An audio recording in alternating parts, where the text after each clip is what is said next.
Okay, I am here in Hollywood, California, in the wonderful, wonderful state of California, the Golden State. I know a lot of you hate California, you call it California, but it has a special place in my heart. I feel like I'm home when I come to Southern California. I lived here for almost a decade, moved away just after the 2020 elections for obvious reasons, but I absolutely love it here, except check this out. This is a photograph. This was taken by my husband when we were driving from the airport to our place. Look at these gas prices. $6.99. I mean, gas prices, we live in a blue state in the Northeast, and gas prices are outrageous there. We complain about them to each other, more my husband than me, but we complain about them to each other a lot. This is crazy, even compared to the Northeast. Can you imagine $6.99? $6.99 a gallon, absolutely bananas. In fact, I thought this was a funny joke. I'll let you guys decide. I said, even the sticker, the Biden sticker that you see on gas tanks, the one that goes, I did this is my fault. There wasn't even a sticker like that at this gas station because in California, even the sticker is too expensive to put on the gas tank. At this rate, it's very, by the way, sad to me to see all the conservatives who have left the state. I understand why. You leave a state when the government is so radical leftist, they are verging on being communist, when you can't run your business, you can't go to church, you can't provide for your family, your children are being indoctrinated, your gun rights are infringed, your freedom of speech has been completely violated. I get it. I totally get it. It still makes me sad to see all the conservatives who have been forced to leave. They've left under coercion in a sense. And it makes me sad to see the state that I love surrendered to the radical left. So, I mean, at this rate, I love it here so much, and the radical left has taken it over so horribly. It may force me at some point to run for governor in this state. Even though I have sworn off political office, I just love the state so much that we will have to see. There's another shortage besides the gas prices that we're seeing, another shortage happening in our country. You may not have heard about this one because it doesn't get the headlines that the gas prices do. It's super scary to a lot of families, particularly to a lot of moms. There is a critical shortage of baby formula in our country right now. Let's break down exactly why this is happening and what this means to our country. I'm Liz Wheeler. Welcome to The Liz Wheeler Show.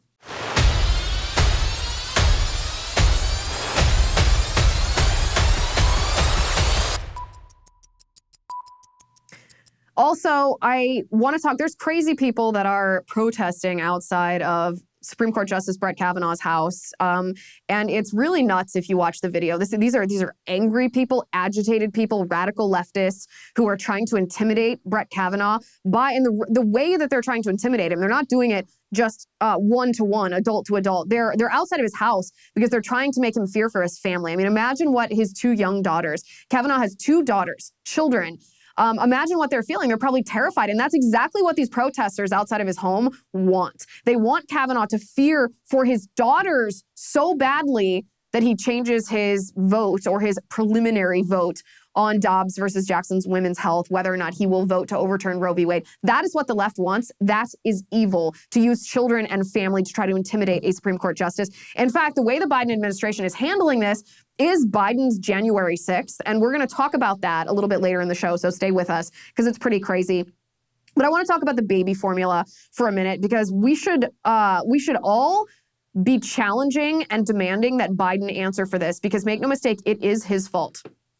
I like DORMEO because really good, really nice mattresses are just crazy expensive. Now, if you suffer from achy hips, back, or shoulders, then you have to try the premium mattress topper by DORMEO. At a fraction of the cost of a new mattress, you can get that new bed feeling without having to buy a new bed. Their smart body zoning helps create better support for your body while you sleep. That means no more waking up with unexpected aches and pains that you did not have the night before. Their mattress topper has a full range of sizes from twin all the way through king. They even have RV sizes and a new split head king. And it's perfect for everything from an adjustable base to a spare bed in the guest room to couches, futons, and even boats. Plus, DORMEO is known for their incredible customer service. Don't believe me? Give them a call. Send them a message on their website and you'll be amazed at how fast they respond. Right now, you can go to dormeo.com/Liz and you will receive 30% off your DORMEO mattress topper. It's spelled DORMEO.com/Liz. That's the best offer you'll find anywhere, but you have to go to dormeo.com/Liz. Remember, with their 10-year warranty and a 100-night risk-free trial, plus free shipping, it's crazy not to give DORMEO a try. My URL, dormeo.com/Liz. Okay, so if you look at social media right now, there are moms across the country who are posting photos of their local grocery stores, showing empty shelves where baby formula is usually stocked. And it's crazy. It looks like a throwback to the very beginning of the pandemic when people were hoarding canned goods, for instance. You couldn't go in the grocery store and find any kind of canned beans or any other canned goods because people were hoarding them. Well, and the shelves were empty and it looked really weird, like a third world country. That's what the shelves look like now if you go in the baby aisle, if you try to buy formula for your baby. And there are moms on social media who have been trying to bring attention to this crisis for quite some time. And I want to read a couple of the tweets so that you understand the context of the fear that these moms are feeling. One mom says, "This formula shortage is terrifying. The twins can only stomach a certain type. Our supply is almost out. Haven't been able to find it in stores for weeks. Amazon sold out too." And she says, "Where is the president on this?" Another mom says, "Reaching out into the Twitter void to see if perhaps anyone has seen this formula in store or has online availability near them. It is the only formula our daughter can tolerate without vomiting, and we are down to our last can." This is terrifying to hear, right? Another mom goes, "We haven't been able to find our formula for weeks and have resorted to trying the ones we can. So far, they all give the kiddo rough gas." Another mom says, "Today I cried. I cried because my friend texted me and said that she got 2 containers of formula from her local Sam's Club for my baby. No mother should ever cry tears of relief because they've been able to successfully find formula for their child." They're all hashtagging formula shortage here. So I was driving the car earlier today with my producer, and we were talking about what I should talk about with you today on the show. And I said, "Hey, did you hear about this formula shortage? This is kind of a big deal." And he's very politically aware. He's very politically knowledgeable. And he says, "Actually, no, I haven't really heard about that." And I thought, that's actually very telling because this should be a topic that's grabbing headlines across the country. This should be a conversation that people on both sides of the aisle are having. And it's not. It's not. The mainstream media isn't covering this. The left, who claims to care about women, claims to care about children, are not raising an alarm over this, even though moms, in a non-political sense, are raising an alarm. And believe it or not, this is correlated ideologically, this formula shortage, to the leftists, the mob outside of Brett Kavanaugh's home. And stick with me, stay with me of how this is going to tie together, because the formula shortage is Joe Biden's fault. It absolutely is Joe Biden's fault. It's ironic as he pretends to support women by supporting abortion, supporting Roe v. Wade. He's not actually standing for moms who are trying to take care of their babies. It's ironic too because formula companies themselves are doing the same thing. Formula companies, their entire business structure is helping moms help babies. And yet, this is a statement from a very popular organic formula company. This is what the CEO said. "Good morning, team," she said. "Hard to have missed the news and outcry this morning surrounding the majority opinion that would overturn Roe v. Wade. While news like this can feel like politics to raise in a workplace, it's hard to ignore our stance and sentiment on an issue that's deeply personal to our mission at BAMBEE," that's the name of the formula company, "which is, quote, to change the culture for the modern parent. This ruling does not align with that. This ruling demonstrates how backwards we have come as a nation and how far women's rights have yet to advance. All your feelings are justified right now, saddened, shocked, furious, confused. As we learn more, we will share how our stance and voice on this will show up. But for now, just a note to say, we feel it." This is a formula company whose customers are babies. Without babies, they would have no one to feed their formula, and they are advocating for it to be legal to kill your baby. So huge amount of irony here, huge amount of irony. But the fact of the matter is, we are in a crisis where a lot of moms, millions of moms across the nation, don't know how they're going to feed their children or feed their babies. And there's this narrative that we're hearing from the left right now. The left is just beginning to start talking about this. You're just going to see the slightest bit of commentary from leftist networks, a few headlines here and there, a very short comments from politicians because they're being forced by people on the right, by moms, by parents to talk about this. But there's this narrative, this false narrative that the left is purveying. They're blaming this shortage on a recall of formula from a company called Abbott Nutrition. Abbott Nutrition produces a particularly allergy-friendly brand of formula that's very popular. And in February, they participated in a voluntary recall because some of their formula had been contaminated by salmonella. There were babies hospitalized, some babies even died, and they did. They recalled a lot of their formula, which obviously pulled this product off the shelves. And this is what the left wants you to think that this formula shortage is related to. It is just, something out of our control. It happens in production. It happens in food. Sometimes food gets contaminated. You have to recall it for customer safety. And, we're working to fix this. But that, my friends, is not the full story. That is only partially true, which means it's also partially false. Back in January, remember, I said that the recall of the formula from Abbott Nutrition happened in February. Back in January, there were conservatives who were already raising alarm over formula shortages. Before the recall happened, there was actually a piece written on the Federalist that said, look at your local grocery stores. Look for formula supply online. There is a shortage happening and it's getting worse. This alarm was raised weeks, a month before Abbott Nutrition staged their recall of this formula. And the question should be, well, why? Why was this happening before the recall? The answer is what the left doesn't want you to think about, what the left doesn't want us to be talking about. The answer is Joe Biden is responsible for this because the reason for the crisis in baby formula, this shortage, is because of a supply chain issue and because of a labor crisis. So the supply chain issue is related to Biden's COVID policies, related to locking everything down, shutting everything down, relating to the world doing the same thing. It's why we've had this supply chain crisis, this brittle supply chain that's, as the word brittle suggests, easily breakable. The labor crisis also plays into this. And the labor crisis means there aren't enough workers to staff these manufacturing industries, these plants.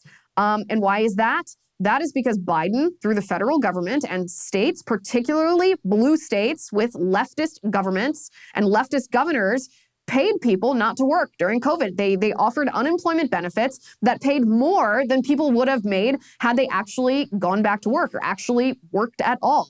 So people were incentivized monetarily not to work. And what happened was the labor shortages that we see all across the country. I mean, this isn't just a niche thing. This is, you can go down to your local T-Mobile store like I did and randomly see a sign on the door that says, sorry, we're closed today because we just don't have any employees to staff today.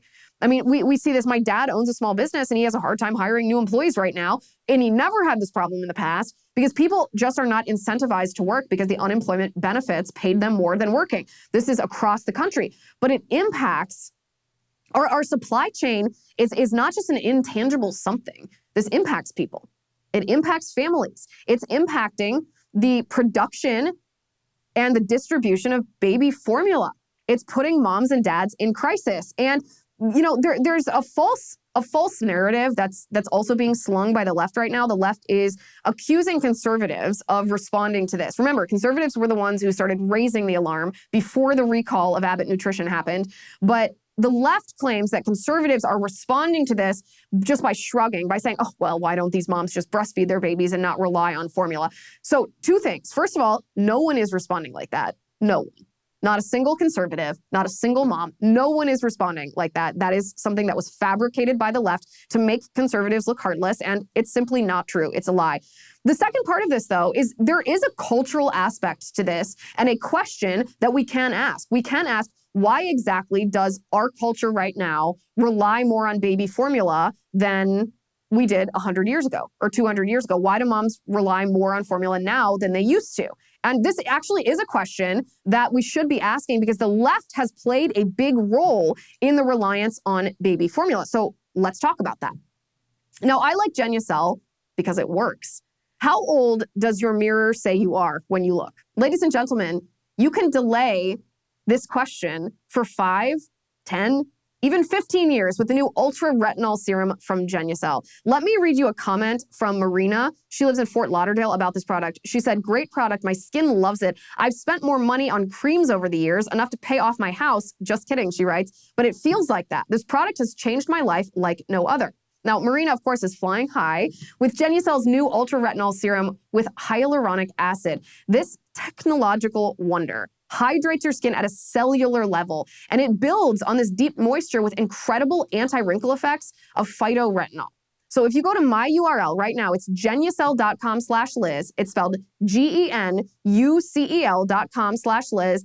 Then you can save up to 50% off the brand new Ultra Retinol Serum. You'll be amazed with the results, or your money back guaranteed. You'll also get Genucel immediate effects for results in 12 hours or less, free with your order. Just go to genucel.com/Liz. Free express shipping, free returns, exquisite customer service if you go to my URL, genucel.com/Liz. Okay, so the cultural question, why do moms rely on baby formula more than they did in the past? Why is this? This is not shaming moms who use baby formula, not at all. It is an interesting cultural exploration. So the reason for this is because some moms have chosen not to breastfeed. Some moms are unable to breastfeed. Some moms have health issues. They have milk supply issues. It's very difficult to breastfeed. And for them, formula is life-saving. It saves their quality of life. It saves their child's life. It's a modern medical marvel, if you will allow me to use that trite phrase. But there's also this cultural narrative from the left that women's value is found in the amount of money attached to their paycheck, and not necessarily in the home. And this is the feminist narrative, right? This is what the left has told us. The left has also told us that having a baby and being attached to that baby, there's any mom knows this who's listening, any dad knows this too, that moms and babies have this inherent, this intrinsic attachment, this bond that you have with your baby. And modern culture oftentimes tells moms to break that bond, try to break it as soon as possible, whether it's through sleep training, whether it's through food training, meaning you feed on a schedule, whether it is going away for your mommy getaway or your girls' night out, whatever it might be. Pop culture tells us break that bond, break that attachment as soon as possible, and go to work. Go to work as soon as you can. 6 weeks after you have that baby, get back to work, because that's where your value is. That's where your identity is. And combine those two cultural influences with the medical industry. And we've talked before about the American Academy of Pediatrics. They are the governing body of the pediatric industry, meaning they set the standards that pediatricians have to follow. Otherwise, the pediatricians can be held liable under the law. They can be sued. The American Academy of Pediatrics doesn't promote breastfeeding as they should. They certainly recommend that you breastfeed at the beginning for a short amount of time, but they don't promote it the way that they should, given how much healthier it is for babies when they are breastfed on call by their mother. And the reason for this is financial conflict of interest. Shocker. The AAP is partnered officially with formula companies, such as, by the way, Abbott Nutrition. They're partnered with formula companies, so the conflict of interest financially obviously contradicts the reality of how much healthier breastfeeding is for babies than formula. So we have this cultural influence that is at play here, that has caused women to organize their lives in a way that makes it really difficult to breastfeed. Because if you don't co-sleep, if you don't attachment parent, if you don't breastfeed on call, if you're at work all the time, then it is difficult. It makes it much more difficult, sometimes impossible, to continue breastfeeding your baby for very long. It's hard to have a milk supply. And I say all of this, by the way, understand what I'm saying. Don't misunderstand what I'm saying. I'm a working mom. I'm at work right now. I don't have my baby here on set with me. There's nothing wrong with that. I do, however, try to have a work-life balance where I'm with her as much as possible and breastfeed her. But I'm not shaming moms who work. I'm not shaming moms who have to work. I'm not shaming moms who use formula. I'm talking about the cultural influences that have led to this reliance on formula. And the flip side of the cultural influence is government has then made policy that reflects this cultural influence. So culturally, women are told that their value is working, not in mothering. Well, the government promotes this by telling women that they should work in STEM fields, that it's sexist if they don't go into STEM, that there's an equal pay myth, that they should work more. There are gender quotas on corporate boards. There's always a government reflection of the cultural influence here. Even, by the way, the cultural influence, the feminist narrative that tells us that women are wasted at home, that we won't reach our full potential at home. This is reflected in the sense that the government subsidizes daycare. They call it pre-K, but they subsidize daycare instead of trying to promote marriage or flexible careers for women so that they can do both. They can have as much time with their child as they want, and they can earn money if they want or if they need to. Again, this is not shaming women who use formula. This is simply noting the reason why women rely so much more on formula now than they used to. Cultural influence at the behest of leftists attacking women and femininity and mothering are all at play here. There's also, and this is how it ties into the people outside of Kavanaugh's house right now, there's also a false narrative coming from the left about who exactly gets abortions and who will be harmed by Roe v. Wade being overturned. And I say that with a little bit of a smile because I'm using the left's words right now, because obviously those harmed by abortion are the unborn children who die and the women who are harmed and the men who are deprived of fatherhood and all of us in society deprived of those fellow citizens. But the left tells you, and this Elizabeth Warren actually tweeted this specifically, that that the women who will be hurt the most by not having access to abortion will be low-income women and minority women. Women of color, Black women. So she's basically saying that poor Black women get abortion. But there's a recent study from the Brookings Institute that contradicts this. It says that single women, this is what the study found, single women who earn more than $47,000 a year, so middle class to upper middle class, abort 32% of their babies. Single women who earn $47,000 or more per year abort 32% of their babies. Whereas single women making $11,670 a year or less, poverty, it's the poverty line, federal poverty line, abort 8.6% of their babies. You can see this graph on the screen right now that shows who exactly gets abortion. So I found this actually to be striking. These numbers are skewed differently than I expected. I thought that it skewed more towards low-income women, and it doesn't. It doesn't. Upper middle class women are far more likely to abort their pregnancies than lower income women are. And the left uses this false narrative as one of, well, the fake reasons, it's fake news, one of the fake reasons that they support abortion. They say it'll hurt women, it'll hurt low-income women, it'll hurt women of color. I like BAMBEE, and I think you will too, because small business owners, have you had an issue with employee attendance? Have you had an employee altercation in the workplace? Have you ever had employee performance issues? Have you ever stressed about navigating through HR compliance? Now, the bad news is one complaint against your company can turn your world upside down. The good news is BAMBEE is here to help small business owners implement good HR practices. BAMBEE is an HR platform built for businesses just like yours. So you can automate the most important HR practices and you get your own dedicated HR manager. First, BAMBEE's HR Autopilot automates your core policies. I'm talking workplace training and employee feedback. Then your dedicated HR manager will help you navigate the more complex parts of HR and guide you to compliance, available by phone, email, or real-time chat. An in-house HR manager, as you know, can cost up to $80,000 per year. But with BAMBEE, your dedicated HR manager starts at just $99 a month. No hidden fees. You can cancel anytime. You run your business. Let BAMBEE run your HR. Go to Bambee.com/Liz right now for your free HR audit. It's spelled BAMBEE.com/Liz. Bambee.com/Liz. This is what some of the angry mob outside of Kavanaugh's home, this is what they're chanting. This is what their signs say. This is what they're saying, that this is going to hurt women of color. It's going to hurt marginalized women. It's going to hurt these demographics of women who actually are not the ones who abort the highest percentage of their pregnancy. This is outside Brett Kavanaugh's home right now. We will not go back. I see you, buddy. We will not go back. We will not go back. We will not go back. We will not go back. All spurred by, yes, abortion, but also by this fake narrative that Democratic politicians, this is led, by the way, to, in Wisconsin, a pro-life crisis pregnancy center that gives resources for free to pregnant women, was firebombed. A leftist threw a Molotov cocktail and ruined. I mean, you can see this on the screen. You can see this photo. You can see this destruction. You can see the charred ruins of this crisis pregnancy center, which was helping women who were facing these unexpected pregnancies, who didn't actually have the means, perhaps, to support themselves or their babies. And leftists who claim to care about women, claim to care about kids, claim to care about babies, is making it harder for the women who would have used that crisis pregnancy center as a resource to get the resources that they need. And then, of course, here in Los Angeles, at Our Lady of Angels Catholic Church on Mother's Day, a group of pro-abortion activists dressed as The Handmaid's Tale, which is the dystopian Margaret Atwood novel that relegates women to just vessels for birth. Men essentially rape these handmaids and they are forced to carry children for these men. It's a dystopian invented novel. Feminists have run with it and pretended that Republicans are the oppressors and that all women are handmaids. It's absurd, but they disrupted the Catholic Mass this weekend shouting for abortion.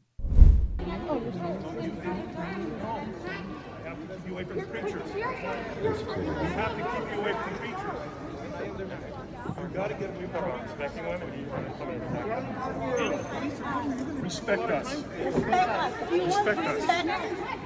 You want respect? You want to respect attacking us? As you guys want respect, we want respect too. We want respect. I understand that. Get out of here. Get out of here. I do. You're disrespectful. You know I what? promise you, I understand you completely. So the funny thing here is that it's actually against the law for the mob of angry protesters outside Brett Kavanaugh's home to be there. To be doing what they're doing is against federal law. If you look at, this is the exact citation. If you look at 18 USC 1507, that is the official number of the federal law, this is what it says. Whoever, with the intent of interfering with, obstructing, or impeding the administration of justice, or with the intent of influencing any judge, juror, witness, or court officer in the discharge of his duty, pickets or parades in or near a building housing a court of the United States, or in or near a building or residence occupied or used by such judge, juror, witness, or court officer, or with such intent, uses any sound truck or similar device, or resorts to any other demonstration in or near any such building or residence, shall be fined under the title or imprisoned not more than 1 year, or both. So in other words, it's illegal for a mob of angry protesters to gather outside of a Supreme Court justice's home with the intent to influence him. And that's even notwithstanding. That's not taking into account whether they're using violence or whether they're trying to use fear to coerce him. It is against the law for them to try to, or for them to show up outside of his home with the intent to obstruct what his decision might be had they not been outside of his home. It is against the law. Now, here's the crazy part. On January 6th, a lot of peaceful protests happened. Some not so peaceful. Some people broke into the Capitol. Some people who broke into the Capitol have now been imprisoned for over a year. For over a year. Without standing trial. And the charges that many of these people, these January 6th people, are facing are almost exactly the same as this federal law which prohibits these abortion mobs outside of Kavanaugh's home. So 40 U.S. Code 5104 bans parade, demonstration, or picketing of any U.S. Capitol buildings. There's also many of these January 6 folks that are currently imprisoned were charged under 18 U.S. Code 1512, which prohibits protests that would, quote, otherwise obstruct, influence, or impede any official proceeding or attempt to do so. Look at this language. Compare this language. This language from the federal statute. This is the statute that these January 6 people are accused of violating. This is why they've been imprisoned, some of them on solitary confinement for over a year. And the language is almost identical to the federal law that prohibits these abortion mob folks from being outside of Kavanaugh's home, trying to use fear to influence him on Roe v. Wade, on Dobbs versus Jackson Women's Health. The difference is that the Biden administration has zero intention of charging these angry leftists outside Kavanaugh's home. Zero intention. This is Biden's January 6th. What is happening right now outside of Brett Kavanaugh's home is an assault on our democracy. This is an assault on our institutions. This is an assault on our norms. This is an assault, of course, on women and children. It's an assault on Kavanaugh and his family. Alito, Supreme Court Justice Alito, who authored that draft opinion, he and his family had to be taken to a safe, undisclosed location because of the amount of threats that's being levied at them across the country right now. And when the Biden administration was asked whether they condemned this, whether they condemned this violation of federal law intended to obstruct justice, to impede official proceedings, to influence through fear a judge, the Biden administration responded like this. These activists posted a map with the home addresses of the Supreme Court justices. Is that the kind of thing this president wants to help your side make their point? Look, I think the president's view is that there's a lot of passion, a lot of fear, a lot of sadness from many, many people across this country about what they saw in that leaked document. We obviously want people's privacy to be respected. We want people to protest peacefully if they want to protest. That is certainly what the president's view would be. So he doesn't care if they're protesting outside the Supreme Court or outside someone's private residence? I don't have an official U.S. government position on where people protest. We want it, of course, to be peaceful. The Biden administration has no position on where people protest. Bullshit. Bullshit, Psaki. That is Jen Psaki's implicit way of condoning what these angry mobs of leftists are doing outside of Brett Kavanaugh's home. This is the Biden administration giving their stamp of approval for pseudo-violence to be levied at Supreme Court justices when the Supreme Court justices might rule in a way that the Biden administration doesn't like. This is Joe Biden's January 6th. It's so bananas that Donald Trump was kicked off of Twitter under the guise of inciting an insurrection because he spoke at a rally outside the White House on January 6th where he called for people to peacefully and powerfully march down to the Capitol to let their voices be heard, which was allowed. It was not a violation of federal law. Donald Trump was kicked off of Twitter because the left accused him of inciting an insurrection. He did no such thing. Yet Jen Psaki is more than implicitly condoning these mobs of angry leftists who are actively violating federal law, attacking our democracy, assaulting our norms, trying to use the threat of violence, fear, to influence how Brett Kavanaugh rules. A day and a half later, Psaki released this tweet. She said, POTUS strongly believes in the constitutional right to protest, but that should never include violence, threats, or vandalism. Judges perform an incredibly important function in our society, and they must be able to do their jobs without concern for their personal safety. That's the strongest way that Jen Psaki could condemn these mobs outside of Kavanaugh's house. Why? Oh, I'm sure polling showed that people are disgusted by this demonstration of the left's true colors. They're disgusted to see the left coercing, threatening violence surrounding the home of Brett Kavanaugh and his wife and his daughters. And so Jen Psaki doesn't want the true colors of the Biden administration to affect whether people vote for the Biden administration. So she pseudo-condemns it, but she can't fully condemn it. She can't say, nope, you shouldn't be outside of a Supreme Court justice's home. It's inappropriate, and more than inappropriate, it's against the law, and if you continue to do that, then we're going to enforce the law on the books. She can't do that. She can't do that. Why? Because these people, the Biden administration, the radical left, they don't care about democracy. They don't care about our institutions. They don't care about norms. They don't care about women. They don't care about children. They don't give a damn about any of that. As long as they can use women, they can use children in an effort to obtain their objective, their political agenda. Tear it down, burn it down. Nothing would make the radical left happier than destroying our democracy, destroying our institutions, tearing down our norms, using women and children as their pawns. This is why the left, the mainstream media, is not reporting on the formula shortage. This is why leftists, especially on Twitter, are falsely accusing Republicans of reacting to this shortage in a heartless way when conservatives are doing no such thing. Leftists are trying to hide the cultural influences from the left that have caused women to rely more on formula than we ever did in the past.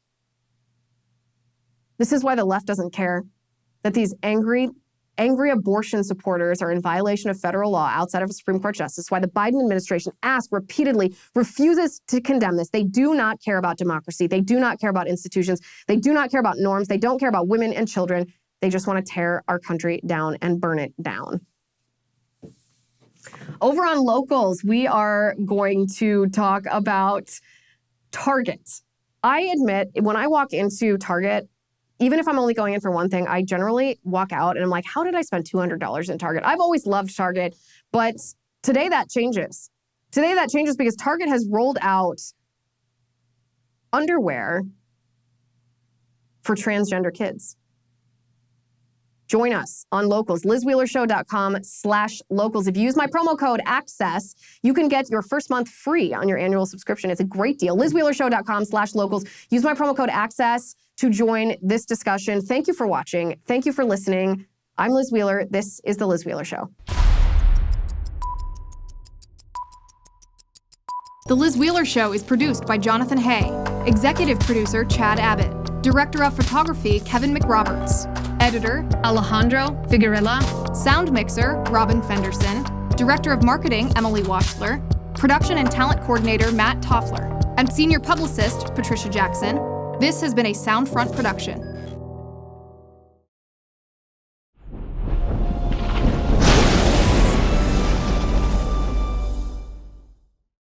If you haven't already, give this video a thumbs up, hit the subscribe button below, and ring the bell to make sure you never miss a video.